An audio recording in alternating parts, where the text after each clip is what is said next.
De 6h30, Margot Siffer, bonjour. Bonjour Thomas, bonjour à tous. Qui dit 1er août dit aussi changement pour les Français. Et cette mauvaise nouvelle des vacances, la TVA sur le prix du gaz et de l'électricité va augmenter. Conséquence évidemment, une hausse des factures d'énergie. Et c'est surtout les petits consommateurs qui en auront pour leurs frais, Baptiste Morin. Oui, car jusqu'à maintenant, 2 taux de TVA s'appliquaient sur nos factures. 20% sur la partie consommation, 5,5% sur la partie abonnement. Et à partir d'aujourd'hui, c'est cette dernière qui passe à 20% également, ce qui pénalise tous les consommateurs, mais surtout les plus petits, explique Sylvain Lefalleur, cofondateur d'Elowatt. Même si en moyenne c'est prévu pour faire 0, les petits consommateurs auront une hausse et les gros consommateurs auront plutôt une baisse, parce qu'en fait la part de l'abonnement dans leur tarif, elle n'est pas identique. L'abonnement, ça représente beaucoup pour les petites consommations sur la facture et assez peu pour les grosses consommations. Jusqu'à 8,5% de hausse de prix de la facture pour les plus petits consommateurs de gaz, 5,6% pour les plus petits consommateurs d'électricité. Alors pour tenter de réduire l'impact, un conseil, vérifiez la puissance de votre contrat. Il y a beaucoup de particuliers en France qui sont par exemple en 12, en 18 kVA, alors qu'il leur suffit d'avoir 6 ou 9 kVA. Et donc là, c'est un petit ajustement à faire qui permet de faire des économies. De quoi économiser de l'ordre de 50 € sur l'année.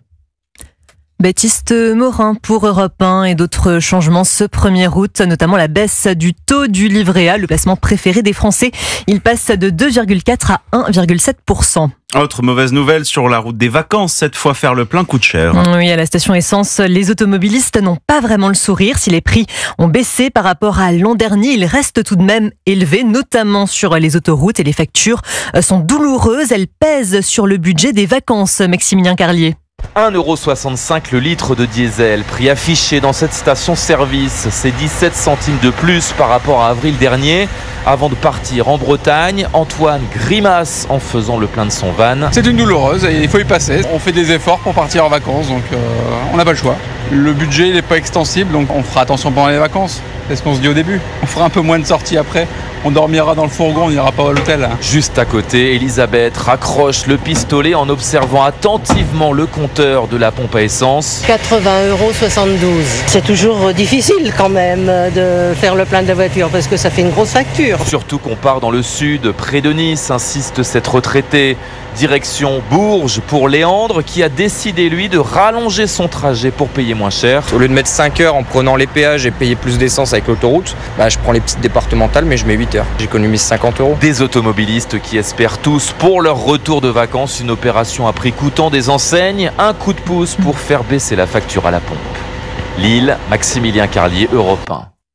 Et chaque été, les départs en vacances s'accompagnent aussi d'un pic sur les autoroutes et d'une menace grandissante pour celles et ceux qui y travaillent. Les patrouilleurs autoroutiers, en moyenne, c'est un de leurs véhicules qui est heurté chaque semaine sur le réseau Vinci Autoroute. Ils sont 25 à l'avoir été depuis le début de l'année. Alors, au-delà des campagnes de prévention et de sensibilisation, c'est désormais l'intelligence artificielle qui est utilisée pour éviter les collisions. Stéphane Place. Alors là, nous partons sur un accident dans le sens Bordeaux-Paris. Au premier coup d'œil, un fourgon d'intervention autoroutier, jaune vif, classique. Bande réfléchissante, rampe de gyrophare, grande flèche lumineuse. Mais ce véhicule que conduit Jordan lorsqu'il va aider un conducteur en panne ou baliser par exemple un accident sur la 10, dispose aussi d'un équipement tout à fait innovant pour éviter d'être percuté par un automobiliste qui ne respecte pas le corridor de sécurité. C'est une petite caméra couplée à l'intelligence artificielle qui va projeter en fait un corridor de sécurité à l'arrière de notre fourgon et qui est relié en fait à une sirène. Et du coup, elle va se déclencher si un véhicule en fait rentre dans ce périmètre défini par la caméra. Une façon de nous avertir d'un potentiel danger et aussi une façon de potentiellement avertir l'usager qui est en train de nous foncer dessus. Maxime Lagnès, responsable d'exploitation adjoint chez Vinci Autoroute. Le Patrol Care, le Patrol View avec le Macamera, c'est des dizaines de milliers d'euros supplémentaires à ajouter à un fourgon. La sécurité n'a pas de prix. 80 fourgons d'intervention de Vinci Autoroute disposent déjà de ce Patrol Care. D'ici la fin de l'année, plus de 160 en seront équipés. Virsac, Stéphane Place, Europe 1. Alors, quelles recommandations à suivre pour ce grand week-end de chassés-croisés? Nous poserons la question à notre invité après le journal de 7h. Bernadette Moreau, la déléguée générale de la Fondation Vinci Autoroute, sera avec nous en direct. La polémique ne retombe pas au lendemain des révélations sur les propos antisémites d'une étudiant gazaoui réfugiée à Lille. Oui, si le gouvernement condamne unanimement ces propos, c'est pourtant lui-même qui est à l'origine de l'octroi de son visa via l'Office de protection des réfugiés. Tout gazaoui arrivant en France peut en bénéficier en raison de sa nationalité. Alors si le ministère des Affaires étrangères estime que cette étudiante a désormais vocation à quitter le territoire, eh bien cela s'annonce beaucoup plus complexe que ça en a l'air. Écoutez l'ancien ambassadeur de France en Algérie, Xavier Driancourt. C'est l'OFPRA qui retire le statut de réfugié, qui peut le retirer, mais c'est extrêmement rare. Mais de toute façon, elle pourrait être contestée devant le juge et devant le Conseil d'État au final. Parce que le retrait d'un tel statut serait une décision administrative. Et la deuxième question qui se pose, qui est la suivante, c'est si on lui retire le statut de réfugié, qu'est-ce qu'on fait de cette étudiante? On l'expulse, mais on l'expulse où? Parce que justement, la CNDA a pris une décision accordant le statut de réfugié à tous les Gazaouis en raison de leur nationalité.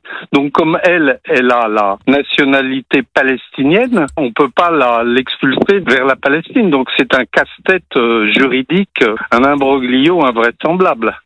L'ancien ambassadeur de France en Algérie, Xavier Driancourt, au micro d'Europe 1, et le Premier ministre François Bayrou appelle à la vigilance sur le profil des personnes admises en France. Des sanctions doivent être prises en cas de manquement à cette vigilance.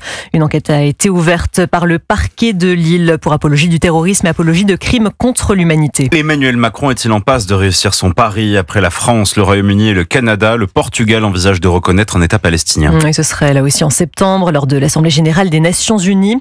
En attendant, l'émissaire américain Steve Witkoff est en déplacement ce vendredi à Gaza. L'objectif, mettre en place un plan pour livrer davantage d'aide humanitaire sur le territoire palestinien. C'est le coup d'envoi ce matin des surtaxes douanières américaines. Oui, cela malgré un répit tout de même de 7 jours pour l'Union européenne. Les droits de douane qui devaient entrer en vigueur ce vendredi commenceront à être collectés jeudi prochain. Un délai supplémentaire pour permettre aux douanes de s'organiser. C'est ce que fait savoir un responsable américain. En attendant, la France souhaite rester combative. Une position quasi unanime de la classe politique française. Est-ce que c'est la fin de l'histoire? Je ne le crois pas, a affirmé hier soir le Premier ministre François Bayrou.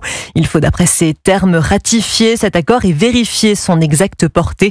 Les États auront d'une manière ou d'une autre leur mot à dire, a-t-il précisé. Surveillance renforcée en France avec cette alerte aux moustiques. 14 épisodes de chikungunya, 5 épisodes de dengue, un cas autochtone du virus du Nil occidental ont été identifiés cette année dans l'Hexagone. Alors, pourquoi les cas autochtones se multiplient-ils? Et puis, qu'est-ce que c'est justement, Yasmina Katouk, un cas autochtone? Eh bien, on parle d'un cas autochtone lorsqu'une personne a été infectée par un virus comme la dengue ou le chikungunya sans avoir voyagé dans les zones à risque comme les Antilles, en Asie ou encore en Afrique. Pourquoi il y en a plus cette année? Parce que l'on a eu des températures très douces et des fortes chaleurs. C'est le cocktail parfait pour que les moustiques se multiplient. Ensuite, l'épidémie très forte de chikungunya qui a touché la Réunion a favorisé les cas importés. Une personne infectée va transmettre à son retour de voyage la maladie via une piqûre de moustique. L'insecte devient alors porteur du virus et peut contaminer à son tour. Il faut donc prendre des précautions si l'on revient d'une zone à risque, prévient Lionel Chano, chargé de surveillance pour l'EID Méditerranée, organisme de lutte contre le moustique. À leur retour pendant 1 à 2 semaines, qui se mettent du répulsif ou qui ne se mettent pas dans des endroits où justement il y a du moustique tigre. Parce que là, on est quasiment sûr de transmettre si jamais on avait attrapé quelque chose à l'étranger. Il est important de limiter les transmissions. 20% des malades vont développer un syndrome grippal qui peut durer jusqu'à 3 semaines. Des complications neurologiques sont possibles surtout chez les bébés et les personnes immunodéprimées. Yasmina Katou, journaliste santé d'Europe 1. Et puis on termine avec de la natation et le roi Léon Marchand qui a encore fait des étincelles dans les bassins de Singapour avec l'or sur le 200 mètres 4 nages. Un titre qu'il a dû chercher avec jusqu'au bout des ajustements techniques. Charles Bouchin. Oui, Léon Marchand a longtemps été au coude à coude avec l'Américain Shane Cassas et le Hongrois Hubert Koss. Ces deux partenaires d'entraînement à Austin tiennent le choc sur le 50 mètres papillon et le 50 mètres d'eau. Place à la brasse et comme d'habitude, le Roi Léon creuse l'écart et termine en 1 minute 53 secondes et 68 centièmes. Deuxième meilleure performance de l'histoire pour le Toulousain, très satisfait au micro de France Télévisions. Franchement, c'était une course géniale. Pour moi, c'était très difficile comme course.